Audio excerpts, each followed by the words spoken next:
بسم اللہ الرحمن الرحیم۔ پاکستان تحریک انصاف نے آج سے سول نافرمانی کی تاریخ کا آغاز کرنا تھا، لیکن اس دوران مذاکراتی کمیٹی بن گئی اور اس مذاکراتی کمیٹی کا مقصد یہ تھا کہ حکومت سے بات چیت کی جائے۔ جو ہمارے مطالبات ہیں پاکستان تحریک انصاف کے بڑے جنرل مطالبات ہیں کہ ملک کے اندر رول آف لا ہو، ہیومن رائٹس کی وائلیشن ختم ہو، یہ جو چھاپے پڑ رہے ہیں سیاسی کارکنوں کے گھروں پہ اور یہ ختم کیا جائے، اور جو بے گناہ لوگ ہیں جیلوں کے اندر سیاسی کارکن ہیں ان کو رہا کیا جائے،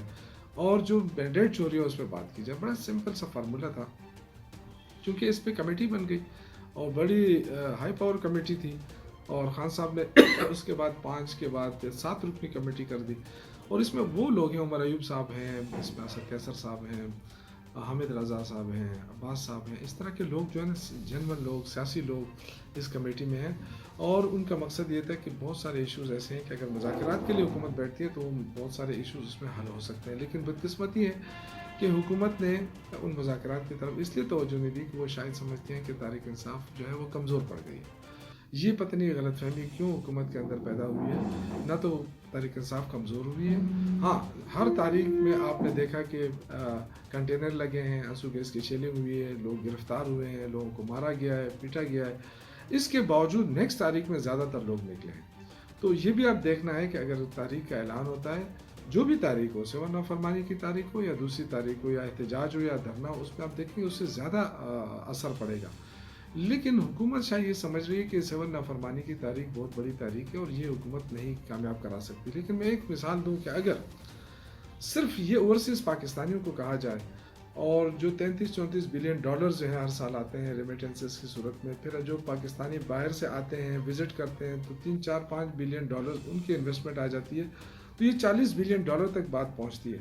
لیکن اگر یوں سمجھے کہ جیسا انہوں نے کہا کہ جی وہ مڈل ایسٹ سے جو لوگ گئے ہیں وہ تو اپنے گھروں کو پیسے بھیجیں گے، بالکل بھیجیں گے، مڈل ایسٹ کو مائنس کر دیں اگر آپ ویسے میں کہہ رہا ہوں، تو تب بھی حکومت کیا افورڈ کر سکتی ہے کہ یورپ، امریکہ اور یو کے سے اگر 3-4 بلین ڈالر بھی نہ آئے تو اتنے پیسوں کے لیے تو کتنے ترلے کرتی ہے گورنمنٹ IMF کے آگے، کتنی شرائط مانتی ہے، عوام پہ کتنا بوجھ ڈالتی ہے، اور ان حالات میں اگر 3-4 بلین ڈالرز کی کمی آتی ہے تو کتنی مشکلات پیدا ہو سکتی ہیں۔ اس لیے ہماری خواہش تھی کہ مذاکرات ہوں، اور ہر ڈیموکریٹک پارٹی کی یہ خواہش ہوتی ہے کہ مذاکرات کے ذریعے مسائل سنے جائیں،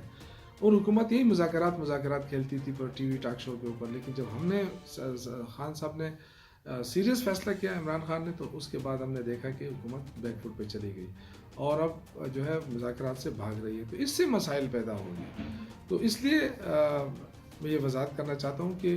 آج اگر تحریک شروع نہیں ہوئی تو اس کی مین وجہ یہ تھی کہ چونکہ مذاکراتی کمیٹی بنی تھی اور ہماری خواہش تھی کہ مذاکرات جو ہے حکومت کے ساتھ شروع ہو جائیں، اور لیکن نہیں ہوئے، تو اس کے بعد اب آئندہ کا لائحہ عمل کا اعلان ہوگا، کیا کیسے سول نافرمانی شروع ہو سکتی ہے، کہاں سے ہو سکتی ہے، اگر سول نافرمانی کی تاریخ نہ ہو کوئی اور تاریخ شروع ہو، اس کے خد و خال کیا ہوں گی، سب کچھ کا اعلان اب عمران خان کریں گے، کیونکہ آج یا کل یہی جو مذاکراتی کمیٹی ہے شاید عمران خان کو انفارم کر دے کہ گورنمنٹ جو ہے مذاکرات کے لیے تیار نہیں ہو رہی، تو پھر جو ہوگا اس کی تمام تر ذمہ داری حکومت پر عائد ہوگی۔ مجھے بڑا افسوس ہو رہا ہے کہ گورنمنٹ جو ہے وہ انتہائی غیر سنجیدہ بیانات دے رہی ہے، وہ ابھی بھی تھریٹ کر رہی ہے PTI کو، تو یہ ساری چیزیں ہیں میرے خیال سے پاکستانی عوام بھی دیکھ رہی ہے، اوورسیز پاکستانی بھی دیکھ رہے ہیں، اور ان کے غم و غصے میں اضافہ ہو رہا ہے، لوگ پریشان ہیں، ہم سارے محب وطن ہیں، پاکستانی ہیں، اپنی فوج سے، اپنے ملک سے، اپنے اداروں سے محبت کرتے ہیں، لیکن یہ کیا حکومت غیر ذمہ دارانہ مظاہرہ نہیں کر رہی ہے؟ اگر یہ کر رہی ہے تو اس کا اثر کیا ہوگا، اور ملک کو جو نقصان پہنچے گا اس کی ذمہ داری تمام تر حکومت کے اوپر عائد ہوگی۔ تو میں ونس اگین یہ کہنا چاہتا ہوں کہ گورنمنٹ جو ہے وہ بچگانہ حرکتیں چھوڑے، فوری مذاکرات کی طرف راغب ہو، کیونکہ 1-2 دن ہی ہے، اگر 2 دن میں مذاکرات کی بات نہیں ہوتی تو پھر پاکستان تحریک انصاف مجبور ہوگی کہ وہ کوئی کسی نئے لائحہ عمل کا اعلان کرے۔ آتش نیوز